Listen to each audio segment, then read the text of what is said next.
Hello students, welcome to my channel. Today I am going to discuss about money and credit class 10 extra question answers of economics chapter 3. First question, why are transaction made in money? Transaction हमारा money से क्यों होता है? Answer is a person holding money can easily exchange it for any commodity or service that he or she might want. जिसके पास money होता है वो easily exchange हो जाता है फॉर एनी कमोडिटी, कुछ भी गुड्स हम खरीदते हैं तो उससे इजीली एक्सचेंज हो जाता है, चाहे वो सर्विस हो, चाहे वो कमोडिटी हो, चाहे गुड्स हो, इजीली एक्सचेंज हो जाता है जो हम चाहते हैं. Next question, how is money beneficial in transactions? Answer is money is beneficial in transactions because it eliminates the need for double coincidence of wants. It acts as a medium of exchange. Next is, what is double coincidence of wants? What a person desires to sell is exactly what the others wishes to buy.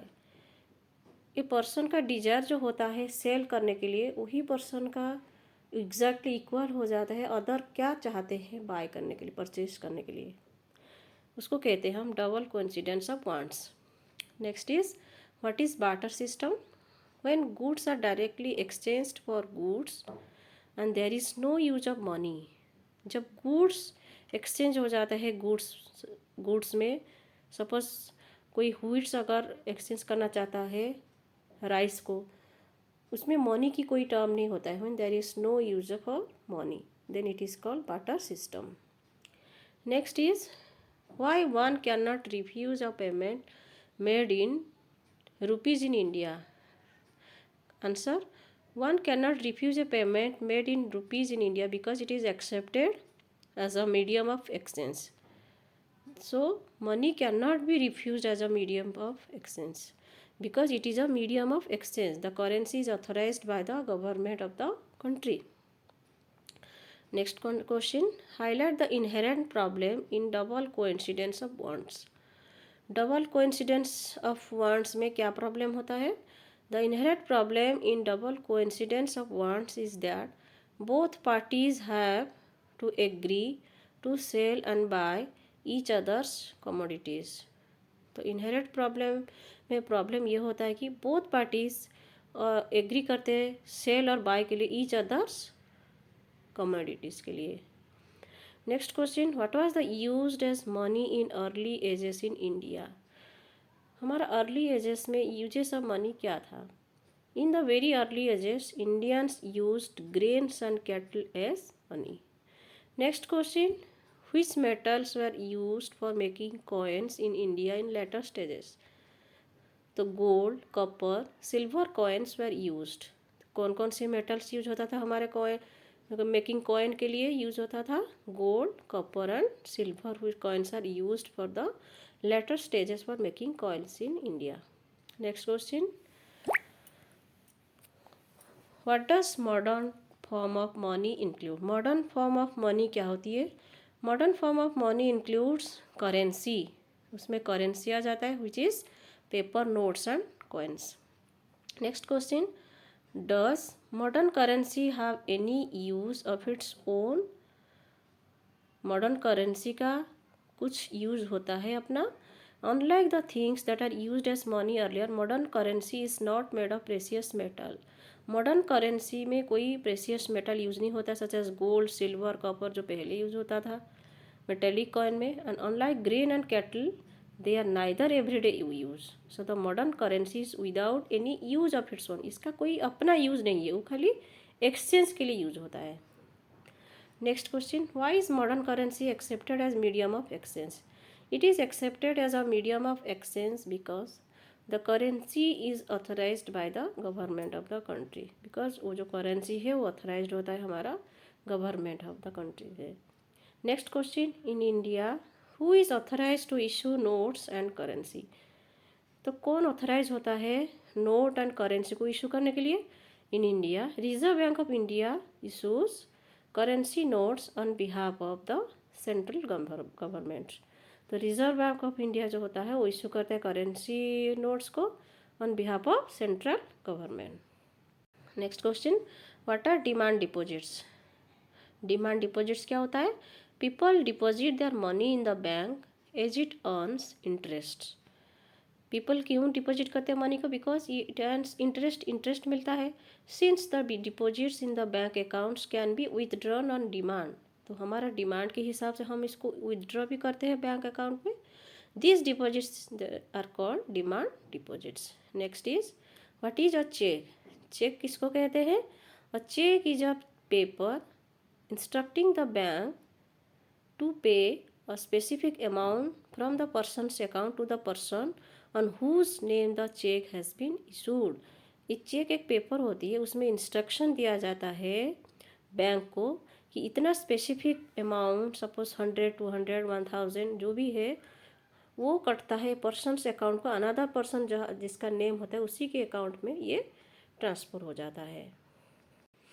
How do banks act as a mediator? Banks mediate between those who have surplus funds and those who are in need of these funds. Bank mediator में काम करता है किसके बीच में? Depositors and the borrower. Depositor means those who deposit the funds and borrowers means those who have the need of these funds. Next question, why is it difficult for poor to get loan from banks? Poor और people को क्यों difficult होता है, वो loan मिलने पे bank से? Absence of collateral is one of the major reasons which prevent the poor from getting bank loans. Because collateral means उनके पास कुछ भी एसेट्स नहीं है, कोई इनकम सोर्स नहीं है, that's why they have the problem to get the loan from the banks. Next is what is the main source of income of the banks if they forward the depositors money to the lender? Main source of income of the bank क्या होती है? Banks charge a higher interest rate on loans than what they offer on deposits. जो भी कोई loan लेता है तो bank उसमें बहुत ज़्यादा इंटरेस्ट ले लेता है और उसी इंटरेस्ट ही बैंक का इनकम होती है। The difference between what is charged from borrowers and what is paid to depositors is the main source of income. जो बोरोअर जो उधार लेते हैं उनसे जो रेट ऑफ इंटरेस्ट जो होता है वो भी चार्ज होती है and it is paid to the depositors, जो डिपॉजिट करता है उनको दिया जाता है। These are the main source of income of the banks.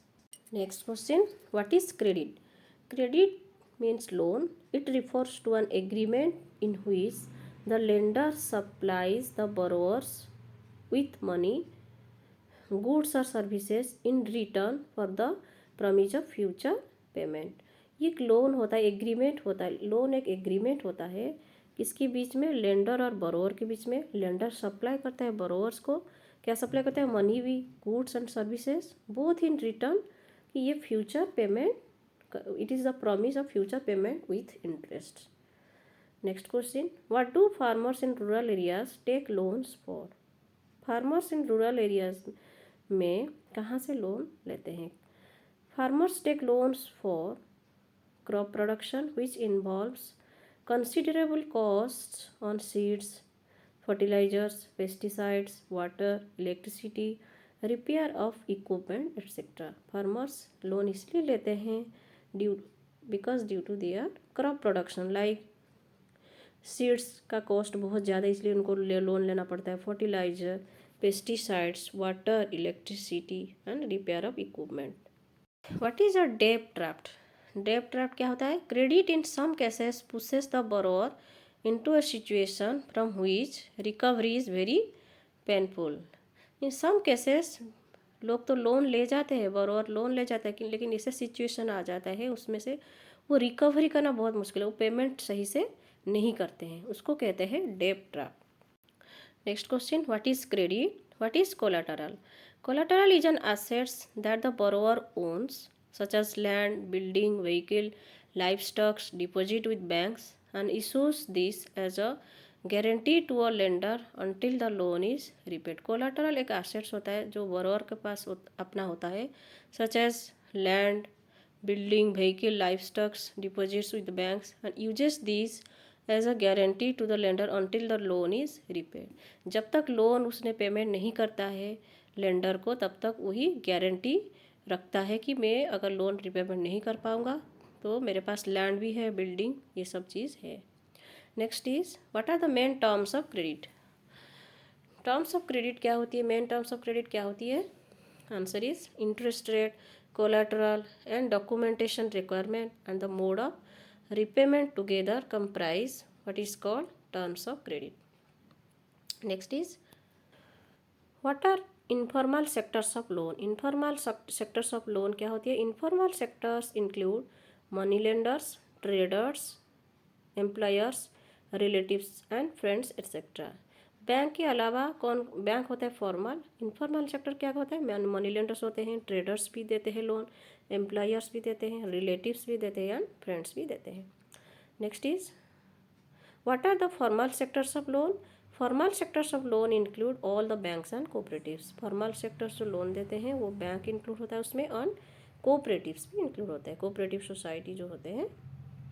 What report is submitted periodically by all the banks to RBI। तो सारे बैंक्स RBI को कौन सी रिपोर्ट सबमिट करते हैं periodically? Periodically banks have to submit information to the RBI on how much they are lending to whom and at what rate. RBI को information देते हैं कितने लेंड करते हैं, किसको देते हैं, और कौन सी percentage of rate of interest में वो देते हैं। Why do informal sectors charge interest rate at their own risk? There is no organization which supervises the credit activities of lenders in the informal sector. Informal sector में कोई भी organisation नहीं होता है उसको सुपरवाइज करने के लिए कि लेंडर का क्रेडिट एक्टिविटीज़ क्या है। Therefore they lend at whatever interest they choose. इसीलिए वो कुछ भी इंटरेस्ट रेट वो चॉइस करते हैं, किसी के ऊपर 10%, किसी के ऊपर 12%, ज़्यादा से ज़्यादा इंटरेस्ट ले लेते हैं। No one stops them for using unfair means to get their money back. कोई भी उनके ऊपर एक्शन नहीं लेते हैं फॉर अनफेयर मीन्स, क्योंकि वो ज़्यादा इंटरेस्ट ले लेते हैं। That's why they are doing the illegal things. Why do banks and cooperatives need to lend more. Banks and cooperatives क्यों ज़्यादातर लोन देते हैं? Banks and cooperative society need to lend more. This would lead to higher incomes and many more could them borrow cheaply from a variety of needs. Cheap and affordable credit is crucial for the country's development. Banks and credit society, cooperative society वो ज़्यादा इसीलिए देते हैं, वो कम rate of interest लेते हैं और हमारा ये कंट्री का डेवलपमेंट के लिए ये ईजी होता है क्योंकि ये चीप एंड अफोर्डेबल क्रेडिट रहता है। Next is why should credit at reasonable rates be available to all. तो क्रेडिट रीजनेबल रेट में क्यों अवेलेबल होना चाहिए सबके लिए? At present it is the rich household who receive formal credit where the poor have to depend on the informal sources. Rich household जो होते हैं वो उनका क्रेडिट जो लोन होता है बहुत कम होता है, लेकिन जो पुअरर होता है they are depended on the informal sources, क्योंकि बैंक के पास देने के लिए उनके पास कुछ भी कोलेटरल सिक्योरिटीज़ नहीं है। It is the important that the formal credit is distributed more equally so formal credit जो होगा वो distribution होना चाहिए equally so that the poor can benefit from the cheaper loans. Next is what prevents the poor from getting bank loans. Poorer लोगों को क्या prevent करता है for getting the bank loans? Bank loans require proper documents and collateral. Bank loans के लिए proper document चाहिए, collateral भी चाहिए होती है। तो absence of this collateral is one of the major reasons which prevents the poor from getting the bank loan. Collateral क्या है हमने पहले पढ़े थे, क्वेश्चन आंसर डिस्कशन किए थे उसमें। जिसके पास गाड़ी होगा, घर होगा और कुछ भी प्रॉपर्टी लैंड होगा वो क्या करता है बैंक के पास रख के लोन लेता है। अगर आप पेमेंट नहीं कर पाओगे तो बैंक के पास वो कोलेटरल रहता है ताकि बैंक आपसे वो चीज़ ले सकते। Next is prove with an argument that there is a great need to expand formal sources of credit in rural India. To expand formal sources of credit in rural India, dependence on informal sources of credit has to be reduced. So formal sources of credit अगर rural India में expand करने के लिए informal sources को हम of credit को reduce कर लेना चाहिए। What are SHG? एसएचजी क्या होता है? They are self help groups who provide mental support to each other. वो ग्रुप्स होते हैं, वो एक दूसरे के ऊपर डिपेंड होते हैं, एक दूसरे के लिए सहायता करते हैं। Who provide mutual support to each other. For what purposes do एसएचजीज to give loans to its member? SHG जो लोन्स देता है कौन सी पर्पस रहता है? Some loans are provided to the members of releasing mortgage land for meeting working capital needs like buying seeds, fertilisers, raw materials like bamboo, and cloth for housing, materials for acquiring assets like sewing machines, handloom, cattle, and etc. Next is give any two advantages of SSGs. SSG का दो advantages क्या है?